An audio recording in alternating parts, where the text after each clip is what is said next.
The United States has an insane amount of really cool creatures said to have their lairs all across the states.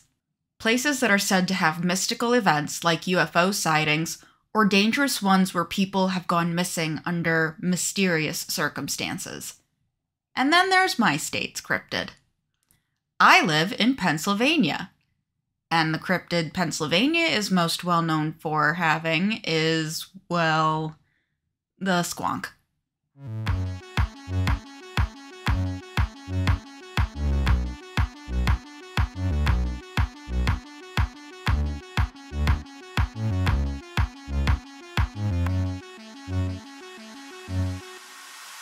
Hello everyone and welcome to Wicked Encounters, where we explore just what's going bump in the night. I'm your host Allie, and today we're discussing the Pennsylvania cryptid, the squonk. The squonk is, well, it's no MILF. You know, Mothman I'd like to find. It's comparable to a really ugly pig, but of course there's a bit more to it than that.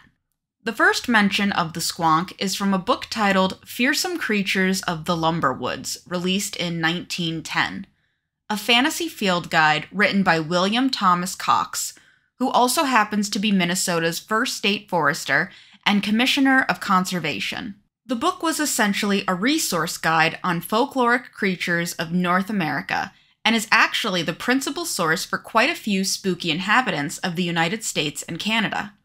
It even includes Latin classifications by George Bishop Sudworth, who was a chief dendrologist of the Forest Service. The squonk, or Lacramacorpus dissolvens, as Sudworth dubbed it, is described as a pathetic creature with ill-fitting skin living in the hemlock forests of the Poconos in northeastern Pennsylvania. It is essentially a pig covered in warts, with cauliflower ears, 4 legs, and crooked tusks with eyes that constantly weep. Now, Fearsome Creatures of the Lumber Woods can be viewed as a request to cease over-harvesting of the hemlock woods. Back in the 1910s, there was a serious issue of habitat destruction, and back then, they didn't have Captain Planet to help them out. Jokes aside, the trees of Pennsylvania were viewed as one of its most valuable resources, and with over 90% of the 28.6 million acres that makes up the Keystone State being covered with them, it seemed like an almost endless supply to settlers back in the day. When the Civil War broke out, it was Pennsylvania's forests that were used to build new fortifications and railroads, where it was quoted that the trees came down like tall grass before a giant scythe. Well, that giant scythe proved that Pennsylvania did have a limit to its tree supply. And by 1895, state records showed that only some 9 million forested acres remained. Most of what was left could be described as less forest and more underbrush that was prone to soil erosion and wildfires that charred hundreds of thousands of acres a year. Now, that soil erosion did a real number on the squonk. Cox describes the squonk as once having a fairly wide distribution, where vegetation was abundant. Over time, these areas gradually changed to swampy, lake-dotted country, and that the squonk was forced to take to water, where it began to develop webbed toes. Since the squonk can't have anything nice going for it, though, only one foot got the webbing. The back left one specifically.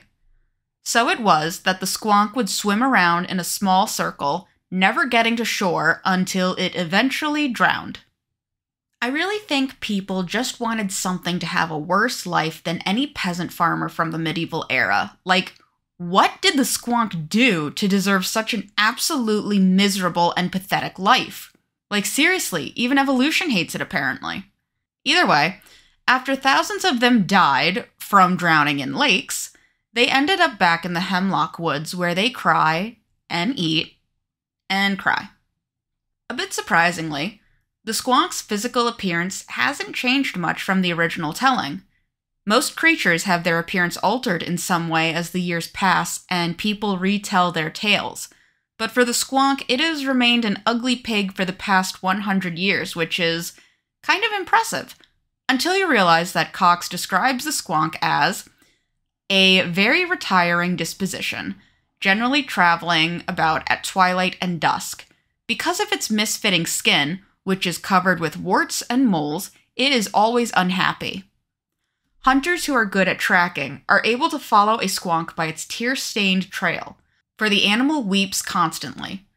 When cornered and escape seems impossible, or when surprised and frightened, it may even dissolve itself into tears. Dissolving into tears is actually the squonk's specialty.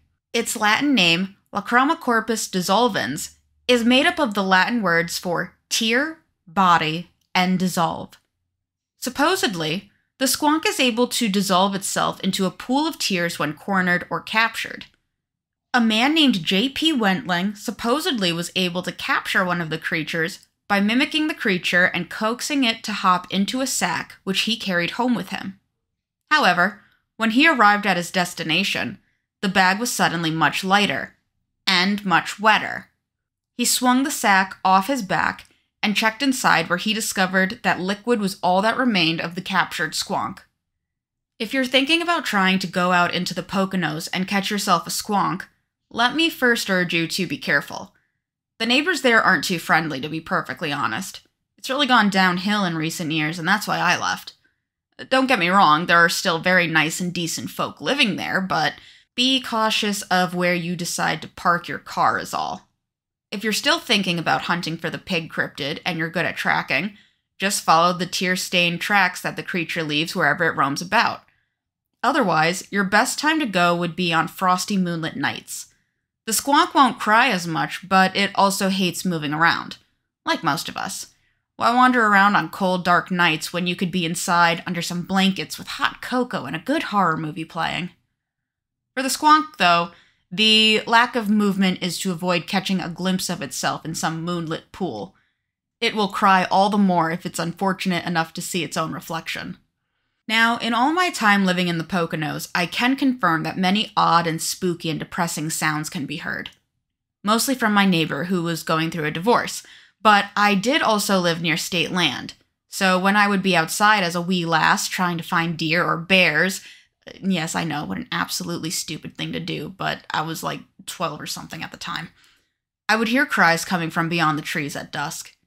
Now, I'm not saying it was a squonk, but I am saying to remember to stay safe if you ever decide to try and go looking for one on your own. More dangerous things than a mythical morbid pig beast and bears can lurk in the forest, and it's very easy to end up missing if you're not careful.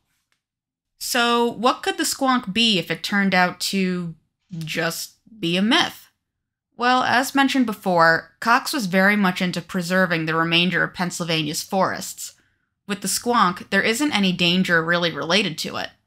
I'd like to say that it was perhaps inspired by wild boars, but Pennsylvania didn't have much of a population of them. And it still doesn't.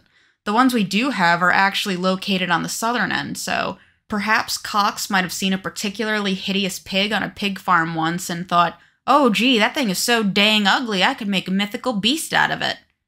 Maybe it's something as simple as that. It is, after all, just a sad creature that is a product of the environment it resides in, and humans making it harder for its survival. Then it's god-awful luck. The squonk isn't as enticing as some other cryptids are.